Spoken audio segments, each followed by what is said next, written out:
share a little bit of progress here. See the fence line there that you see is the temporary dog run, and then start putting in fence posts like this one right here that you see. Of course, that'll be fenced off from there to the corner of the pump house.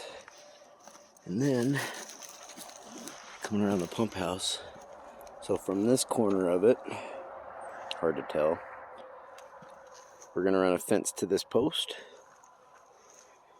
And then this is basically the property line that I'm fencing in. As you can tell, there's gonna be excess, and plus it allows me to be able to clean up some of this shit from previous owners. Still plenty of acreage for one person to really clean up and prepare on their own with manual tools. But yep, going for a little walk around the property line, well, the fence line, because the property for here, see where the road is where my property ends. But since we've got a power line like that and another one up further, I'm fencing within that, so that way if there's ever an issue, I don't have to worry about electric company going through our fence to get to it. Yep, this is the property line. Zoom out a bit. Yeah, we get deer that bed down over in here at night.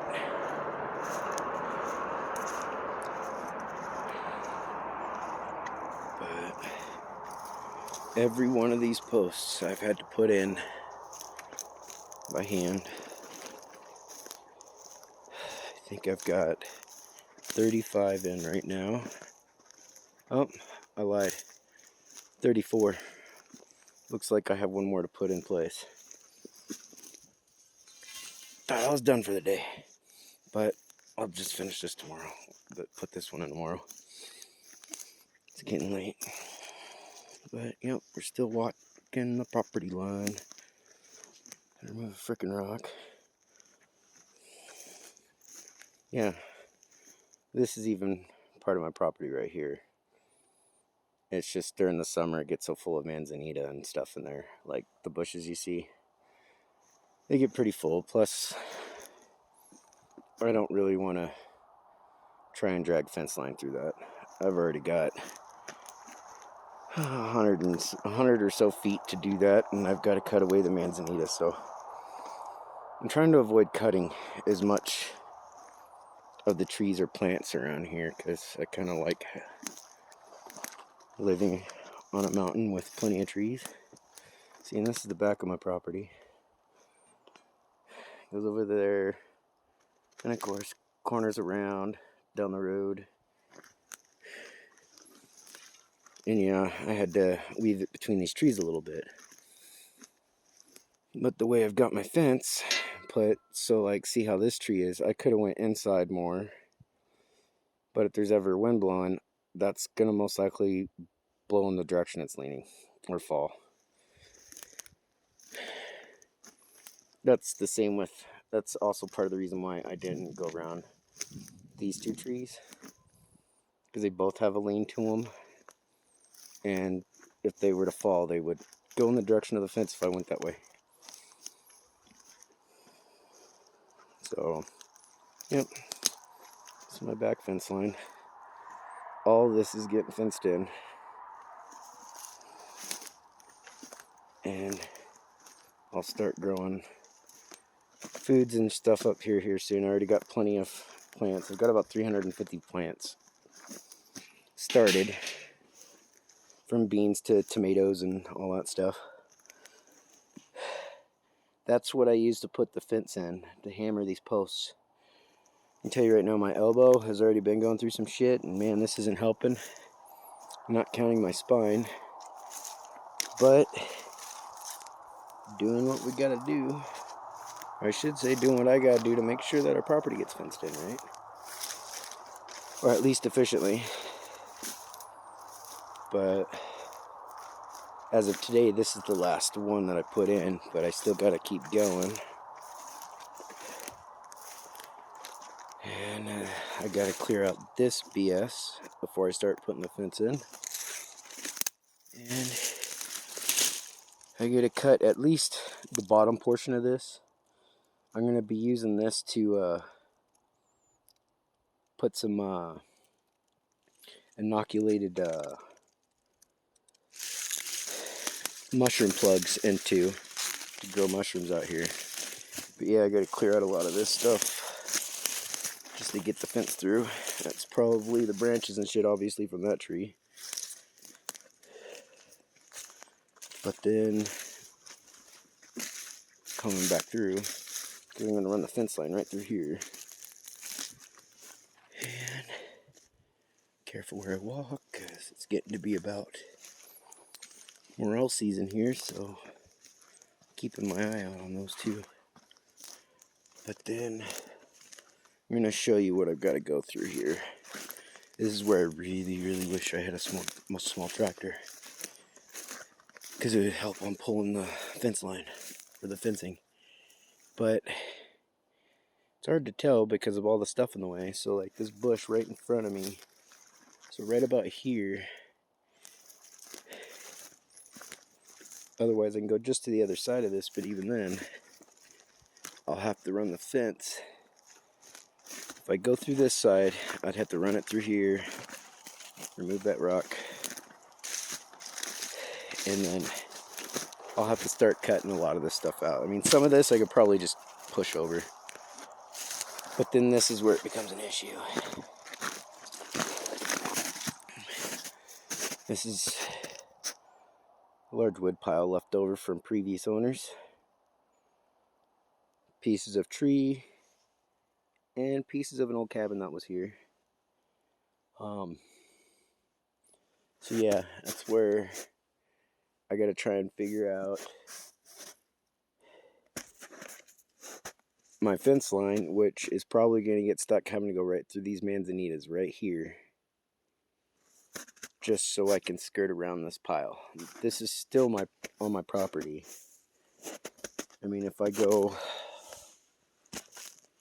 out a little bit, I have to deal with all the trees. So I could probably just go right along the edge of these trees and then kind of zigzag it through. But again, I had to cut a line through this to get the fence in and get posts in. And as you can tell, I'm starting to get to an area where there's a lot of rocks. Oops. So I mean, yeah, you're getting a little bit of a tour of my backyard. So I'd have to cut through all this. So guessing my line, so this is standing in the opposite direction. That's the pile of wood that I was just at up there, and then my property line straight up.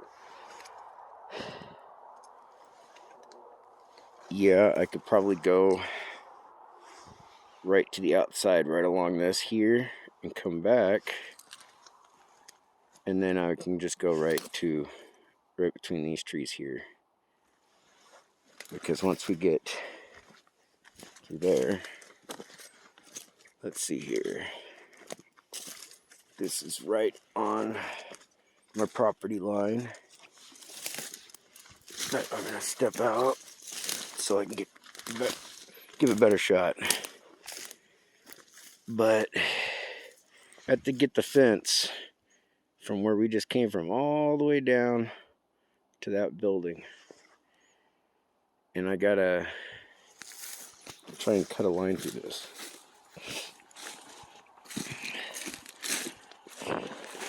So yeah,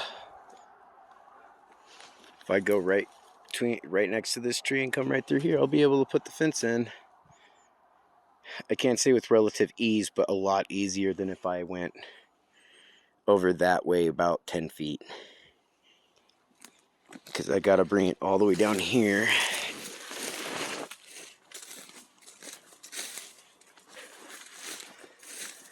See, my property goes, it's hard to see, but there's another building there, and then there's a road on the other side. That's where that's where my property on this side ends, at the road.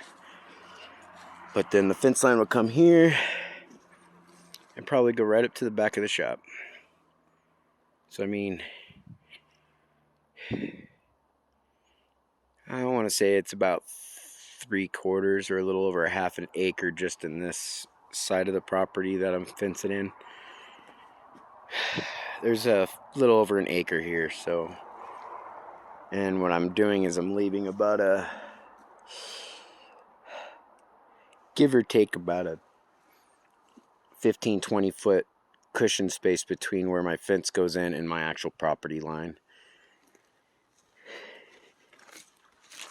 Yep, parts from an old cabin that was here, or bits.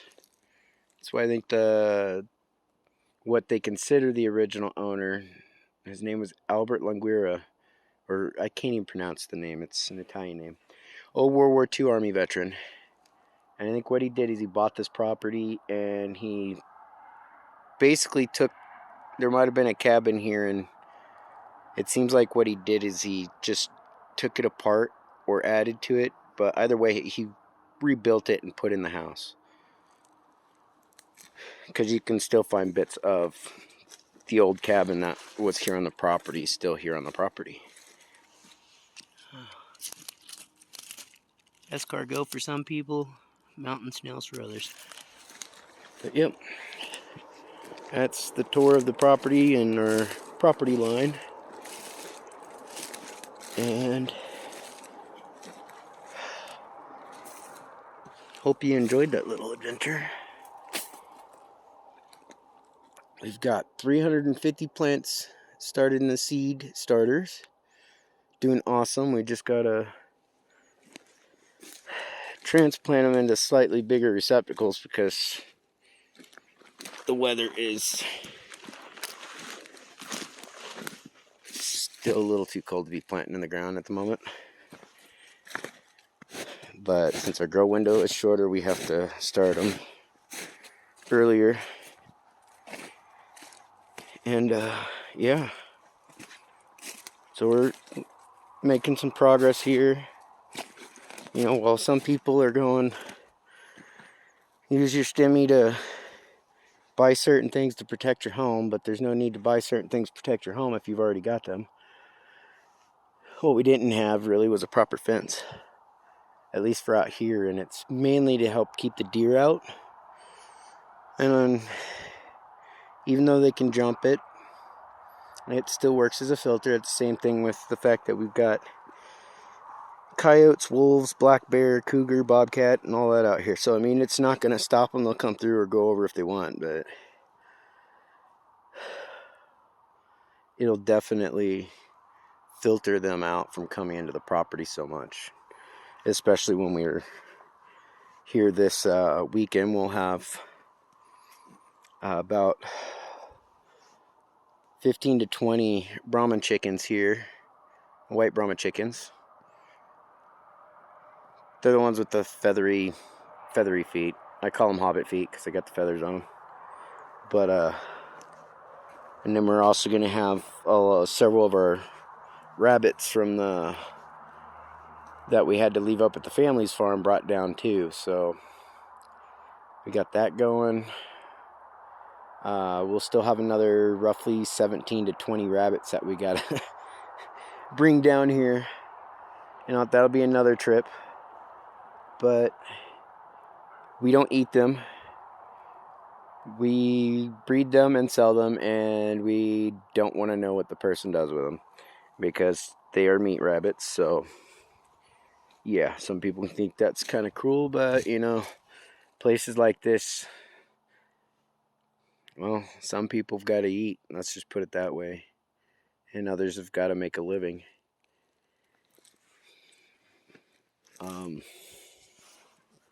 Nope, just kind of giving you a little just showing you that we're making progress and all that on our little mountain home up here, trying to go off grid, become self-sustainable. Well, we are off grid.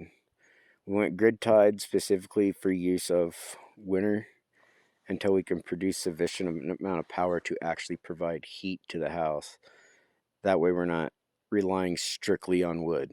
I mean, granted, we live in the woods out here, but I can only do so much. I'm already doing far more than I,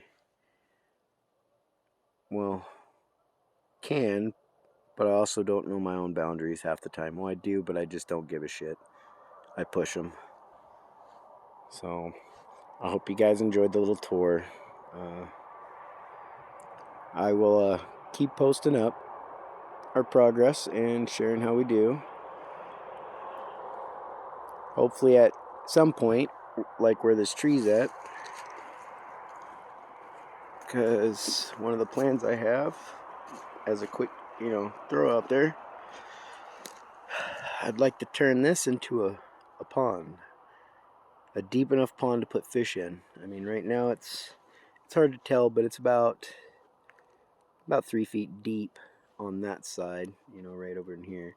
This side it shallows out a bit, but it goes all the way up to just on the other side of these branches, which I've got to move. We're gonna make sure that's properly put in a place where they're not just gonna start on fire, because we are in an area of forest fires, Central Oregon.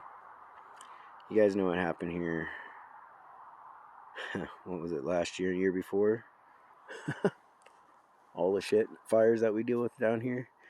But no, I'd like to get this dug out. This is where, in all honesty, we might need some help on getting a small backhoe, a used backhoe out here.